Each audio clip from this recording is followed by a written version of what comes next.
Okay, today I'm going to take you on a tour of my fish tank. So this is a big wide view of the fish tank that you really can't see at all, but never mind. First of all, what we'd like to look at are the Columbian tetra. There are two in shot now. There are three in the tank. Where's the other one gone? Oh, there it is, there it is. So there are three of those. Columbian tetra start off obviously a lot smaller than that. They're very happy in a group rather than being individual fish. There is another video posted on YouTube of them actually having a little bit of a war over the female. So that's quite interesting, because they do that quite regularly, but none of them seem to get permanently hurt, so that's not a bad thing. Next of all, I'd like to focus on a fish that I've lost. Where is he? There he is. This is my giant danio. Sadly, I only have one of these at the moment, because the other one recently died of dropsy, which is one of the few diseases that both humans and fish can get. But it's not contagious, so I wasn't too worried. A thing to note about danios is that they're far happier. They're far happier in a group rather than being individual. So he's not very lively today, mainly because he's all on his own. There's another danio there. Actually, look, that's a pearl danio, which I've only ever had one of those. Interestingly enough, he doesn't seem to be too bothered that he's on his own. But the giant danio is often a lot faster, zipping around the tank and chasing his friend, who often chases back. So, yep, need to get another one of those, unfortunately. The next fish I'd like to focus on is our sucking roach, who is becoming a bit of a monster at the moment. He's a lot bigger than we've ever had them before. And he does an excellent job of cleaning the tank, I must admit. I don't clean it as often as I ought to do. He does it for me. The only problem we have with this particular fish, the last one we had was nearly this big, and he was chasing these and him, sadly. But this one doesn't tend to chase them very much. We think it may be because it's a female, but we cannot be sure. It might just be a nicer fish to be with. The only fish he does chase is the fish I'm going to show you now, which you might not be able to see very well. Yes, that brown spot in the middle of the screen is an upside down catfish. I'll try and get him to move for you, but he probably won't. He sleeps in the daytime. And who can blame him? I've only just got up myself.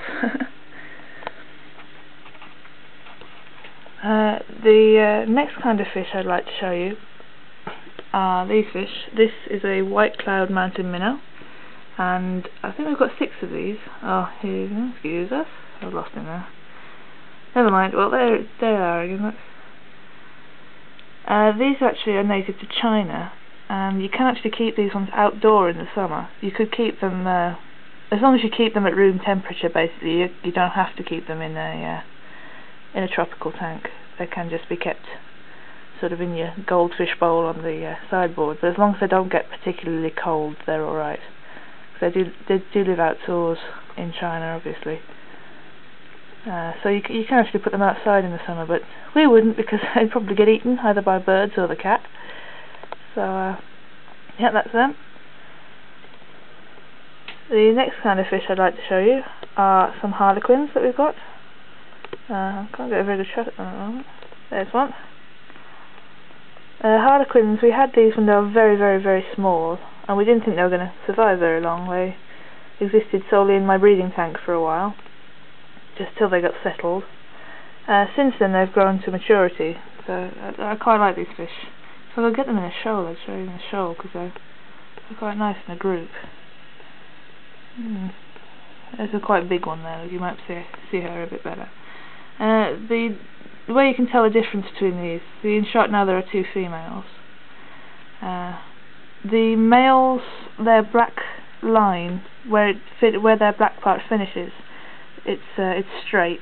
It's a straight line, whereas the females, if we can get you a good shot, their black line curves to a point near their belly. You can't see it very well, but honest, I'm telling the truth. What else do I want to show you? Also, the only other thing I really want to show you are my flame tetra. There is one over there by the harlequins. This is Arthur II. We call him Arthur II because his tail's all bent up. He doesn't actually have arthritis like the last Arthur had arthritis. He was born like it. So despite all odds, he has survived. There's another one somewhere. There he is. He's over here somewhere, I think. There he is, look. Just underneath that harlequin there.